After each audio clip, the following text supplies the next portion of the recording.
வீரா சீரியலில் நாளைக்கு என்ன நடக்க போகுதுன்னு ரிவ்யூ தான் பார்க்க போகிறோம். மறக்காமல் லைக் பண்ணிடுங்க. ராமச்சந்திரன் வந்து அப்படி என்ன நல்லது செஞ்சுட்டான் அப்படிங்கிற மாதிரி பிருந்தா அம்மாட்ட கேட்கும்போது, பிருந்தா வந்து அவர் செஞ்ச நல்லதை சொன்னால் இந்த குடும்பமே வந்து ஒரு ஆடி போயிடுவீங்க அப்படிங்கிற மாதிரி சொல்கிறாங்க.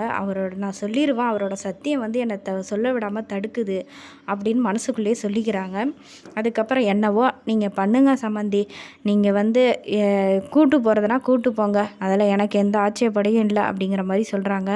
அதுக்கப்புறம் வந்து கண்மணியையும் ராகவனையும் நீங்கள் அனுப்பணும் சேர்த்து அப்படின்னு சொன்னோன்னே, அவங்கள எதுக்கு கேட்குற, உங்கள் மாப்பிள்ளை உங்கள் பொண்ணு நீங்கள் கூட்டிருப்போங்க, எங்கிட்ட எதுக்கு இதெல்லாம் கேட்குறீங்கன்னு சொல்கிறாங்க. இல்லை நீங்கள் ஒரு வார்த்தை சொன்னீங்கன்னா கண்மணி வருவா, நான் கூப்பிட்டு பார்த்தா கண்மணி வரலன்னு சொல்கிறான், அதனால் நீங்கள் சொன்னீங்கன்னா வருவாங்கன்னொன்னே, உங்கள் இஷ்டப்படி செய்யுங்க அப்படின்னு சொல்லிட்டு அவர் பட்டே போயிடுறாரு. இந்த பக்கம் கண்மணி அம்மா வந்து, பாத்தியா கண்மணி, அவரே உன்னை வந்து வர சொல்லியிருக்காரு, நீ வந்துரு, இல்லைனா நான் உங்ககிட்ட பேச மாட்டேன் அப்படிங்கிற மாதிரி சொல்கிறாங்க. என்னம்மா, அவங்கள தண்ணி தெளித்து விட்டா மாதிரி எங்களையும் தண்ணி தெளித்து விட்டுடுன்னு சொல்லாமல் சொல்லிட்டு போகிறாரு. அதெல்லாம் வந்து நான் செய்யணுமா, நான் அதெல்லாம் அவர் பேச்சை கேட்காம நான் எப்படி வர முடியுங்கிற மாரி திரும்ப சொல்கிறாங்க. அதுக்கப்புறம் வந்துருங்க அப்படி ராகவன்கிட்ட சொல்லிவிட்டு வீராட்ட வந்து நீங்கள் 2 பேரும் விருந்துக்கு வந்துருங்க அப்படின்னு சொன்னோன்னே, வீரா கண்மணியை வெறுப்பேற்றுறாங்க. ஆமாம், நாங்கள் 2 பேரும் வருவோம், சந்தோஷமாக இருக்கிறோன்னு சில பேருக்கெல்லாம் புரிய வைக்கணும்ல அப்படின்னு சொல்லிட்டு கண்மணியை பார்த்துட்டு நக்கலாக பேசுகிறாங்க. அதுக்கப்புறம் கண்மணி கடுப்பாகி போயிடுறாங்க. ராஜேஷ் அம்மா வந்து கண்மணியை கூப்பிட்டுட்டு இந்த பக்கம் போய், இங்கே பாரு, நீ வந்து விருந்துக்கு போய் தான் ஆகணும் அப்படிங்கிற மாதிரி சொல்கிறாங்க. என்ன சொல்கிறீங்க, எனக்கு வந்து என் தங்கச்சியவே இந்த வள்ளி வந்து எனக்கு எதிராக திருப்பி விடுறாங்க அந்த வீட்டில், அவளும் வந்து என்னை சுத்தமாக மதிக்கிறதே இல்லை, எனக்கு இப்போ என்னை வந்து நக்கல் பண்ணி வேடிக்கை பார்க்குறா, நான் ஏன் போகணும், எனக்கு அவங்கள பார்த்தாலே பிடிக்கல அப்படிங்கிற மாதிரி சொல்லும்போது, நீ போனாதான் வீரா வந்து மாறனை ஏற்றுக்கிட்டாளா இல்லை சும்மானாச்சும் நடிக்கிறாளா அப்படிங்கிறத நம்ம வந்து பக்கத்தில் இருந்தால் தான் தெரியும் நமக்கு, நீ அதனால் போய் தான் ஆகணும் அப்படிங்கிற மாதிரி சொல்கிறாங்க. சரி இன்னட்டு நான் நாளைக்கு போகிறேன் அப்படின்னு அவங்க சொல்லிடுறாங்க. இந்த பக்கம் வந்து மாறன் வந்து உட்காந்துருக்காங்க. அப்போ வீரா அப்படியே வரும்போது மேட்டு தடுக்கி விட்டு கீழே விழுறாங்க. அதை போய் தாங்கி போய் மாறன் பிடிச்சிடுறாரு. ரொம்ப ரொமான்டிக்காக இருந்துச்சுன்னே சொல்லலாம். அப்போ வந்து வீரா வந்து அப்படியே சொடக்கு போட்டு கூப்பிட்றாங்க. என்ன கனவா அப்படிங்கிறாங்க. இது எல்லாமே பார்த்திங்கன்னா கனவாக இருக்குது. ஐயோ, நீ கீழே விழுந்துட்டு அதான் வீரா பிடிச்சேன் அப்படிங்கிற மாதிரி சொல்கிறாங்க.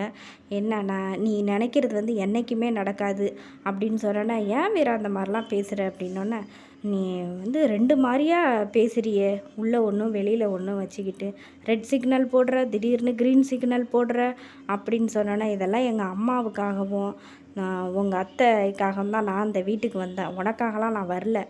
அவங்க வந்து உங்கள் அத்தை டெய்லி என்னை டார்ச்சர் பண்ணி வர சொல்கிறாங்கன்னு தான் வந்தேன்.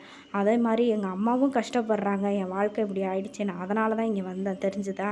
இதை அட்வான்டேஜாக எடுத்துக்கிட்டு நீ வந்து என்னை தொடணும் அப்படின்னு ஏதாவது நினச்சா அப்புறம் இந்த வீராவோட உண்மையான முகத்தை பார்ப்ப அப்படிங்கிற மாதிரி சொல்கிறாங்க. நான் வந்து உன்னை வந்து நீ தாலி கட்டிட்ட அப்படிங்கிறதுனால நான் ஏற்றுக்கிட்டேன்னா, அது வந்து என் அண்ணன் இது நாள் வரைக்கும் என்னை வளர்த்தது எல்லாமே வந்து வீணாக போயிடும், நான் அந்த மாதிரி வளர்ந்ததே நல்லபடியாக வளர்ந்ததே வீணாக போயிடும் அப்படிங்கிற மாதிரி சொல்லிவிட்டு, சரி உன் கூட எனக்கு இந்த ரூம்லேயே இருக்கவே பிடிக்கல, நீ வந்து எப்படா நான் வெளில போவேன் அப்படிங்கிற மாதிரி தான் இருக்குது, என் மூஞ்சியிலே முழிக்காதன்னு சொல்லிட்டு இந்த பக்கமாக போயிடுறாங்க. மாறன் வந்து, ஒரு நாள் நிச்சயம் நீ மாறுவ வீரா, என் காதல் உனக்கு புரியும் வீரா அப்படின்னு மனசுக்குள்ளே வந்து ரொம்ப ஃபீல் பண்ணிகிட்ருக்காரு. அதுக்கப்புறம் வந்து கண்மணி வந்து அவங்க வீட்டில் போய் வெயிட் பண்ணிகிட்ருக்காங்க. என்ன வீராவையும் மாறனையும் இன்னும் காணுமேனு. பிருந்தா வந்து, என்னக்கா ரொம்ப வந்து டென்ஷனாக இருக்க மாதிரி தெரியுது, வீராவை தானே பார்த்துட்ருக்க அப்படின்னு சொன்னாங்க. நான் எதுக்கு அவங்களெல்லாம் பார்க்க போகிறேன், இல்லையே அப்படின்னு சொல்லிட்டு இருக்காங்க. அந்த பக்கம் வந்து ரொம்ப மாதம் 2 பேரும் வந்து வீராவும் மாறனும் வந்து இறங்குறாங்க ஆட்டோவில். பார்த்துட்டு வாங்க உள்ளே வாங்க அப்படின்னு சொல்லி பிருந்தா வந்து ஆசையாக போய் பேசி கூப்பிடுறாங்க. அதுக்கப்புறம் வந்து ராகவன் வராரு. அவர் வந்து இந்த விருந்துக்கு தேவையான எல்லா திங்ஸும் வாங்குறதுக்காக போயிருந்திருப்பார். கண்மணி வந்து, இதெல்லாம் நீங்கள் தான் வாங்கணுமா, யார் உங்களை வாங்க சொன்னா அப்படின்னு நான் சொல்லி அவங்க அம்மாவை கூப்பிட்டு வந்து சத்தம் போடுறாங்க. ஏம்மா, மூத்த மருமகனை போய் இப்படியெல்லாம் வேலை வாங்கியிருக்கே, இதெல்லாம் என்ன பண்ணோன்னே, நீ வேற வீரா வேற எனக்கு கிடையாது, 2 பேரும் ஒன்று தானே, அப்புறம் ஏன் நீ பிரித்து பார்க்குற கண்மணியே, நீ இந்த மாதிரி பார்க்காத, நான் உங்களை 2 பேருமே அதுமாரி பிரித்து பார்த்ததில்ல அப்படின்னு சொல்கிறாங்க.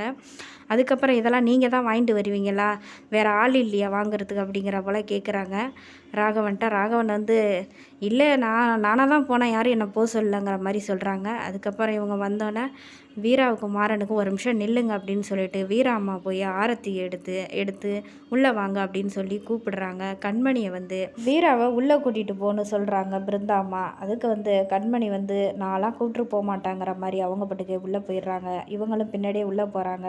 அங்கே போனோன்னே பிருந்தா அம்மா வந்து டீ போட்டு எல்லாருக்கும் கொடுக்குறாங்க, மாறனுக்கும் கொடுக்குறாங்க. அதை குடித்து பார்த்துட்டு உங்கள் பொண்ணு போடுற டீயை விட நீங்கள் போடுற டீ வந்து கொஞ்சம் டேஸ்ட்டு கம்மி தான் அப்படிங்கிற மாதிரி கிண்டல் பண்ணுறாங்க.